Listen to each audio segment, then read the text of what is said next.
Sam, Youngbuck?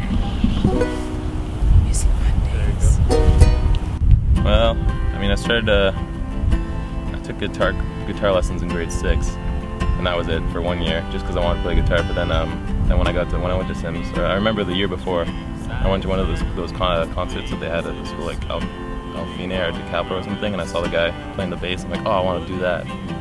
So the next year I gave up guitar and I started learning bass and joined the band. And through that, I started a band. My first band was Justin and Robbie, Justin Mechanic, Robbie the Duke, and we were AWOL.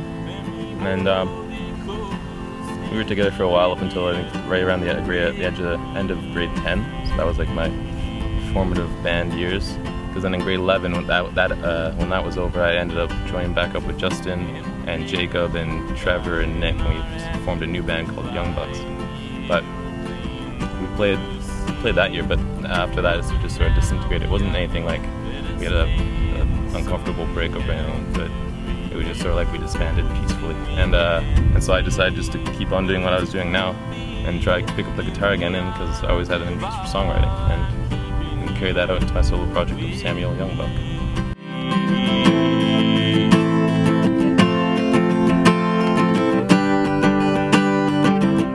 I mean, I think the first band that started me on my way to listening to the music I was listening to now was when I started listening to the Beatles. Before that, I have no idea what I was listening to. It was just, and well, I guess just for vocal styles, I sort of it was the lead singer of the Born Ruffians, Luke Lalonde, but I've also heard things like Julian Casablancas from the Strokes, and Matt Berenger, I think his name is, from the National, which is another indie band, and I guess one of my influences I'd say is Jim Morrison from the Doors.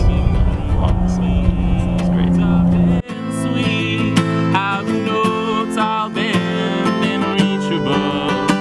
Well, I've never really had a problem with it. Maybe it's just because I started so early, like in high school way back when, that I eventually just got used to it. But I also, I mean, I have my own history with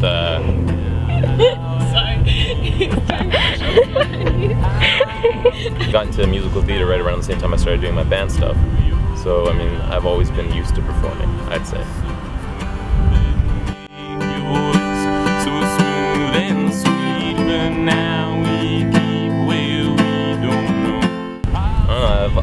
I've always had my own sort of problems with trying to identify what kind of music I play, because I never really know.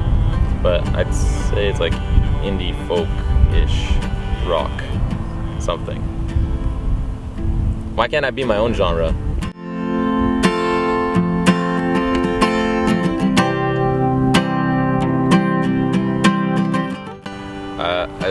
I listen to the rap collective Odd Future. Yeah, mate. I also listen to Born Ruffians. I've liked them for a while now, and they're one of my favorite indie bands, I'd say. And pretty much at the moment I also listen to Grizzly Bear, which is another indie band. They're very good. And I think that's all I can think of right now. But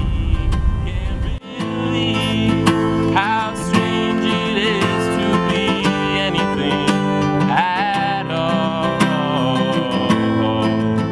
Well, as soon as I started doing my solo thing, I have a cousin who's 2 years older than me, and I've been close with all my life because I'm close with all my cousins. And she knows a lot about the music scene. She has like a lot of connections. She does a lot of volunteers at festivals and all that. And I don't know, she offered to be my manager, so she's my manager at the moment. And I think over the summer we're going to try to record an EP with my friend Robbie's uncle's studio, and see where it goes from there. But yeah, I have one EP that's almost written at this point, so we just need to record it. Ooh, my dearest, I blink in your picture. I have a Facebook page, SoundCloud. SoundCloud, I put a bunch of covers up on there, so you can check that one out. And Twitter.